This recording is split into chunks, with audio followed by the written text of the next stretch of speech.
On this episode of Not Rod, we get started pulling this 67 CJ5 apart with completely irrational plans to build with a V6, automatic transmission, and four-wheel drive transfer case that has virtually no chance of all fitting into this little Jeep.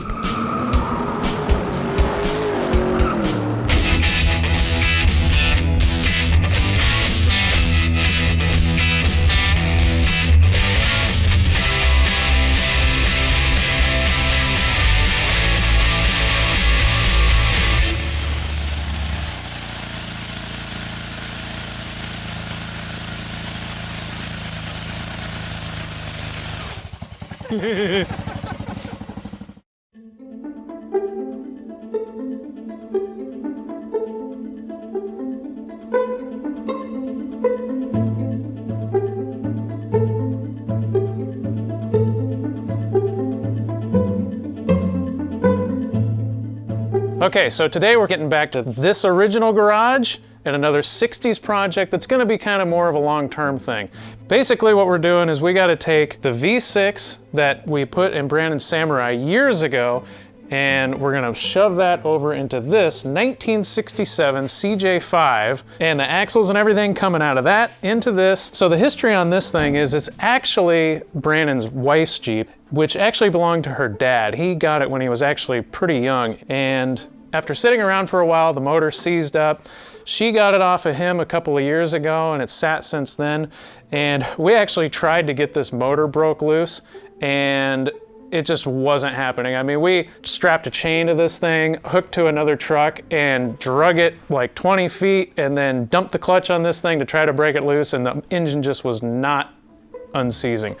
It's actually an old F-head 4-cylinder, and so that needs to come out, and it needs to get more power. And because this is for Brandon's wife, we also want it to be kind of a little bit more easy to drive, easy to start. So it's the original fuel injection is going to stay on that V6, and we're also going to attempt to put an automatic on this thing, which is really difficult to do in short wheelbase rigs like this. The wheelbase on one of these Jeeps factory is only 80 inches, so we've got to try to stuff the V6, a turbo 350, and a four-wheel drive transfer case into this thing. So it's gonna be tough, but we're always down for a good challenge.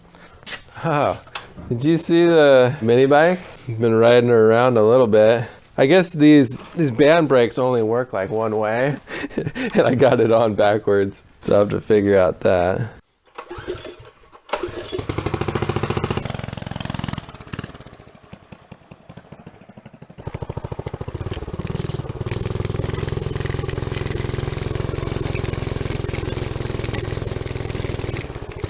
Want to try it? Yeah, I better. Watch your leg on the, I don't have a guard on the clutch. Okay. And it's really hard to get your foot on the pegs. So kind of like that?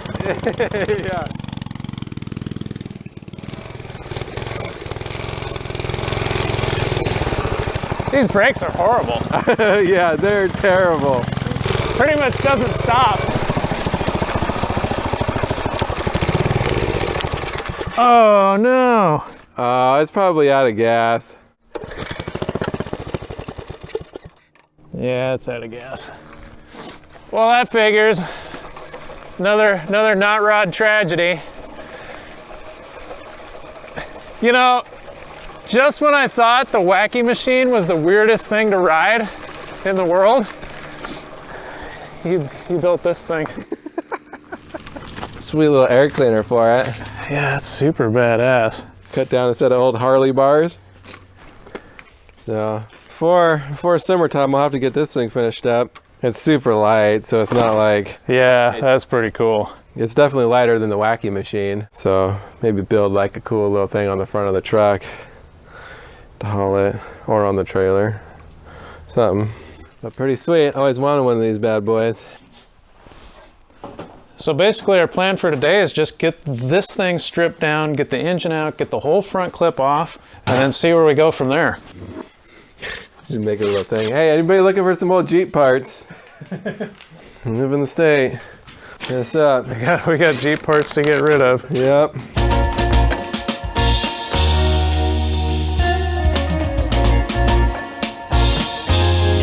Must sure what I'm gonna try and salvage for wiring. I don't feel like the wiring is all that great in this thing. Yeah, probably gonna want to rewire a lot of this stuff. Yeah, I think so. What's cool about those Toyota axles is that they're gonna be the perfect width. I'm gonna have to get them cut down. Be cool. Have a Jeep again. We're gonna do some Jeeping.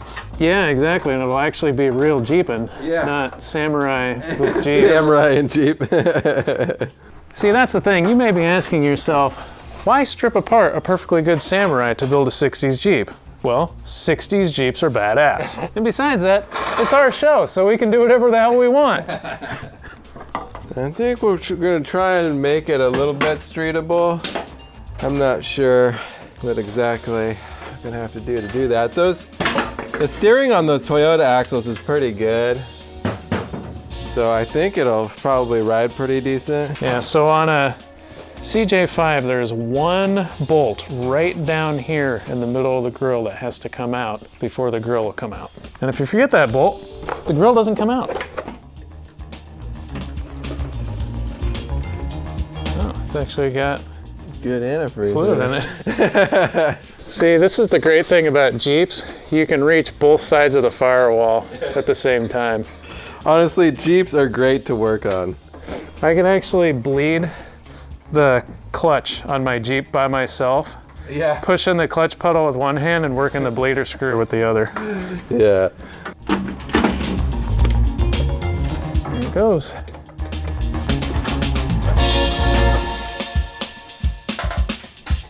Surprisingly, all of the bolts are actually coming out pretty easy so far. I haven't really had to fight any yet.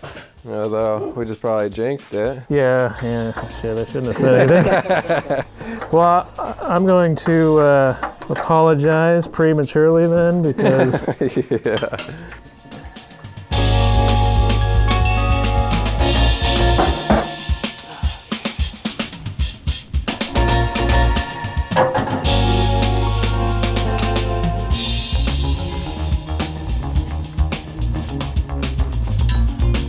Last time it was tabbed in 2000. The future is now. I've never seen that. Yeah, back in 2000, we were all afraid that all the computers were gonna die and everything. Yeah, Y2K, yeah. Okay, I wonder if I should climb underneath and see if we get the drive lines disconnected and whatever's underneath.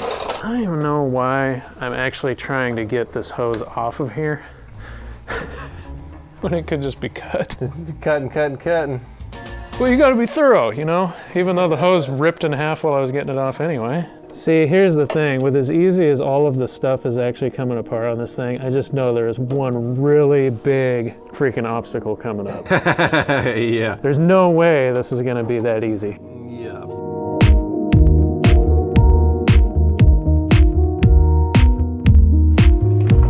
Saw the exhaust off of this thing.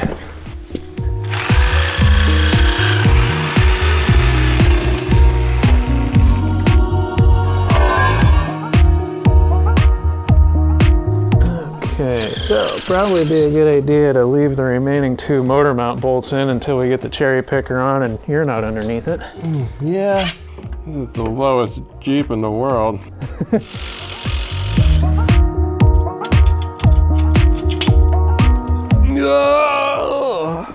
Well, I think we can put the cherry picker on it.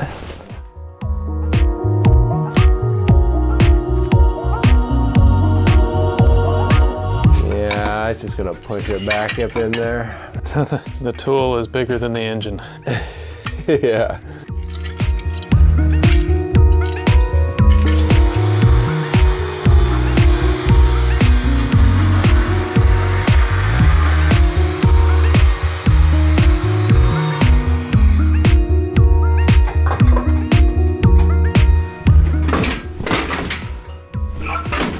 We experienced our first malfunction. Not sure what it's hanging up on. It's got a mechanical linkage for the clutch that goes from the frame to the transfer case. And it's stuck on there. What the?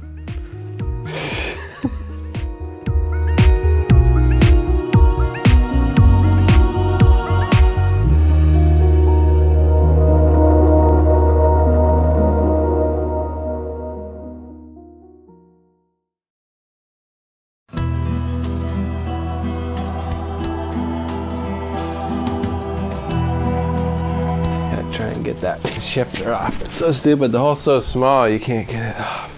I wonder if I can just drop it down far enough to get that shifter out. I don't know, that's pretty far. So we're just gonna pull the whole top cap off the whole transmission. Okay, well that should give us enough stuff out of the way, I think. Yeah.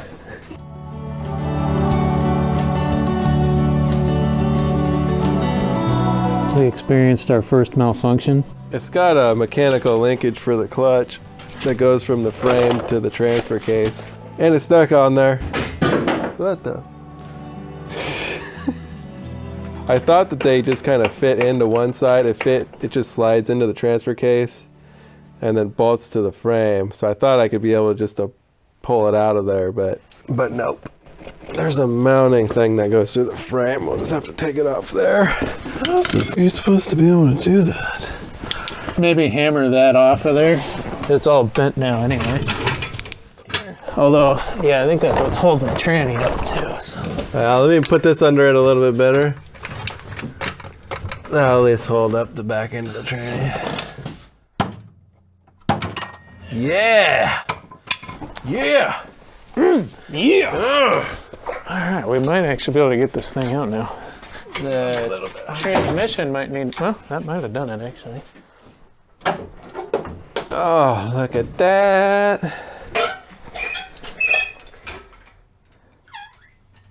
Cool, man. Got her. High fives all around, haha. So this engine that we pulled out of here is what's called an F-head. And what makes this an F-head is the fact that the exhaust valves come up through the block, like a flathead engine, and the intake valves are actually in the head, like an overhead valve engine. It makes more power than a flathead engine, but not as much as an overhead valve engine that has both valves in the head. It was a good design for its time, but obviously the newer engines that had valves in both heads just kind of outlived it and outran it and made more power. But if anybody ever asks you what an F-head is, now you know. All right, so I guess probably just pull all of... Yeah, just strip her down. This battery tray is gonna have to be cut out if it's coming out. Yeah. I would like to put the battery back up front, but I'm not sure where I'm gonna put it yet. I don't think I want to put it in the trunk. Not that there really is a trunk. The not bed? The not bed, yeah. So this is without a doubt one of the worst designs ever conceived, where they put the master cylinder down here on the frame rail where you can't get the cap off to actually put fluid in it or anything. It's terrible. So we're gonna use the brake booster off of that and build a plate up here to mount it to the firewall like you would see on most cars. Yeah, this is the whole access hole here.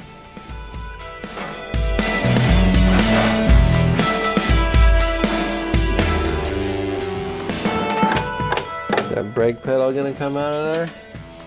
I don't know. I can get the freaking London Bridge to fall down here.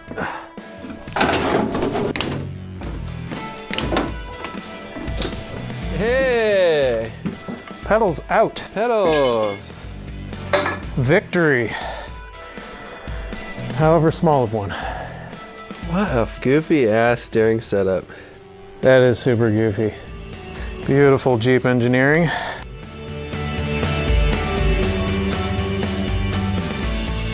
wonder how much fuel is in this thing. Enough to party. You'd think by now it would be sludge. It looks pretty bad. Yeah, it looks pretty nasty.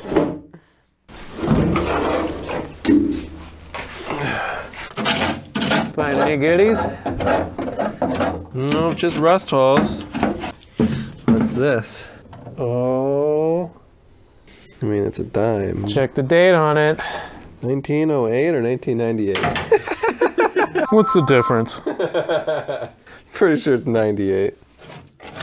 Dang, no silver coins yet. Little pro tip. If you're ever cleaning out a car, especially an old one, and you find a quarter, a dime, anything like that, that is made in 1964 or older, it is silver. So you should hang on to it. I think I want to pull the windshield frame off. So I think the cool thing about these, you just tilt them down and then you can pop them off these, right? Kind of like a tailgate, right? Yeah. There we go. Okay. It's got a good windshield in it too, so I don't want to break it. Yeah, that's a nice windshield, which they never are. They never are.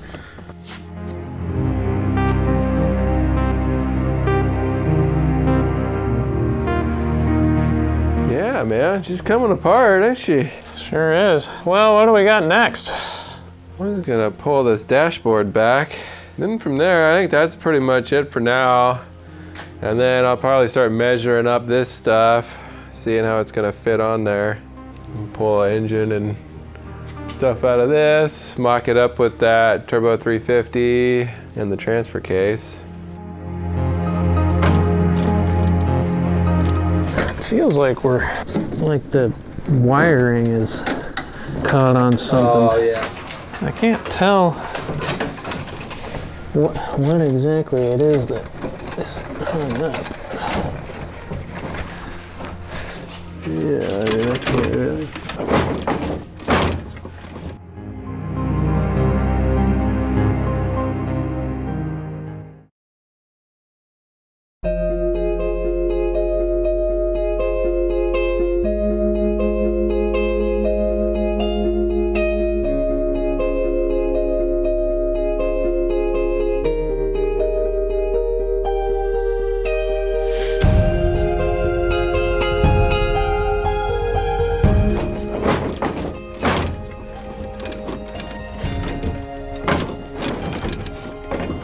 Are we gonna be able to get it out without bending it too bad over the steering column? Well, just maybe not with all the switches in there. It feels like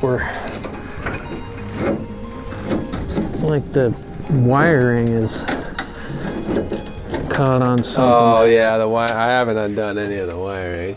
I was hoping I could just kind of move it away so I could get at everything, but I can't tell what exactly it is that is hung up.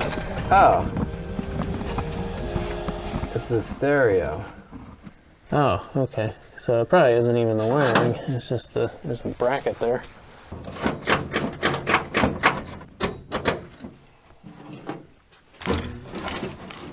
So this here was kind of like a turn signal retrofit kit back in the day. You can see this little wheel in here that actually spins with the steering wheel. And that was so that when you retrofit this, it would actually cancel when you turn the steering wheel, something people would install back in the day on vehicles that didn't originally come with a turn signal. And in Jeep's case, they actually installed these kits at the factory.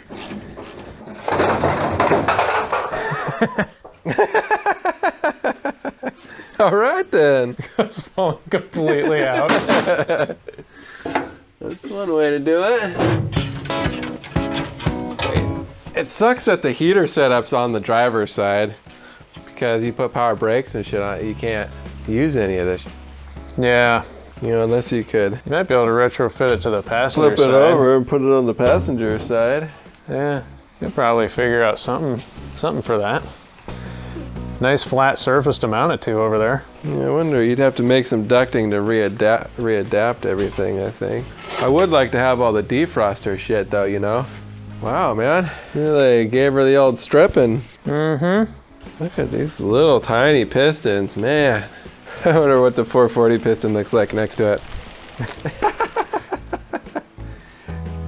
Just a little bit bigger. Just a slight amount of girth there. Couldn't even fit that thing down there. It's way huger. Is it the mid-journal size? Yes, so that's just about the journal size on a 440. You know, and some people may be wondering, why are you gonna put Toyota axles under a Jeep? Well, it's because I got them. And they're the right width. So it's the cheapest way to do it. So this is the adapter, the transfer. Christmas in November.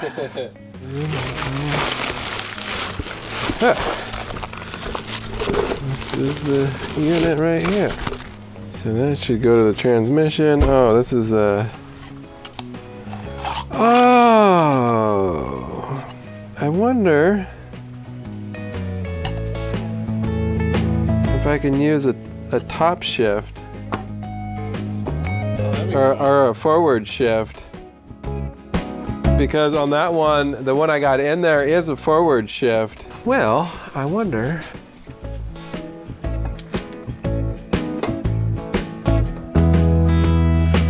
Like that.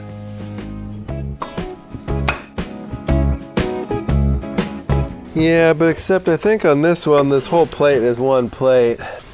Yeah, so this seam right here is actually the end of the transmission, and then this is the transfer case. And then this is the shifter for the transfer case, but this plate houses this shifter and that shifter. So I'd have to, I don't know, do something different.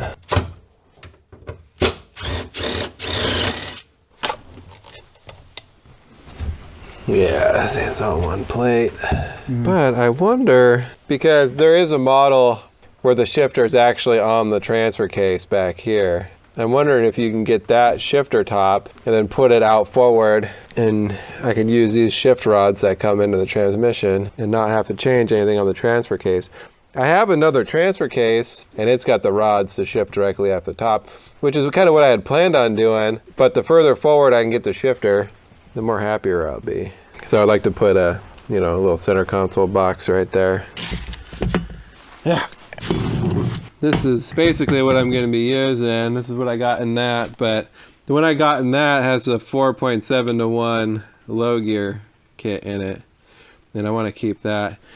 Now this one does have the forks coming out forward, and it was meant, but I want to say that maybe there's another model of that transmission that has two separate plates for the shifter. I think that these forks were too short to work with that transmission, so I would have had to change those forks into this one if I wanted to use this.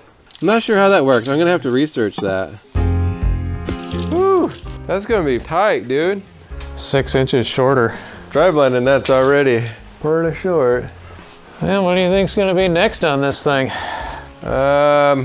Yeah, putting axles underneath it probably. I'll have to figure out how these axles and springs are gonna go underneath there. I wanna change the shackles from being in the front to being on the back of the spring. So I've gotta build some sort of a bushing in there.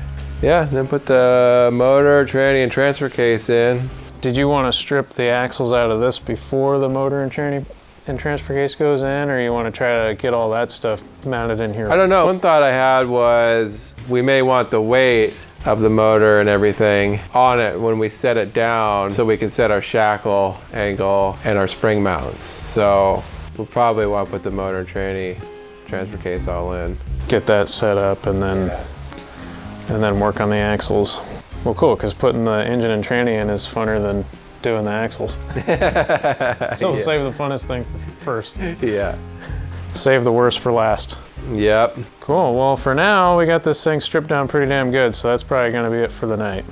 Hey, I hope you enjoyed the show. And if you did, please remember to hit the like and subscribe button, and especially the notification bell, because next time we run into some major problems getting all of this drivetrain to squeeze together.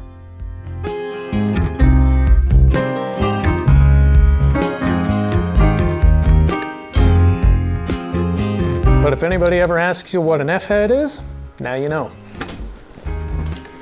The more you know. I used to do like the more you know, whatever, the reading rainbow thing or whatever it was. What did they? The rainbow, the more you know. I don't remember how that went. I don't really either.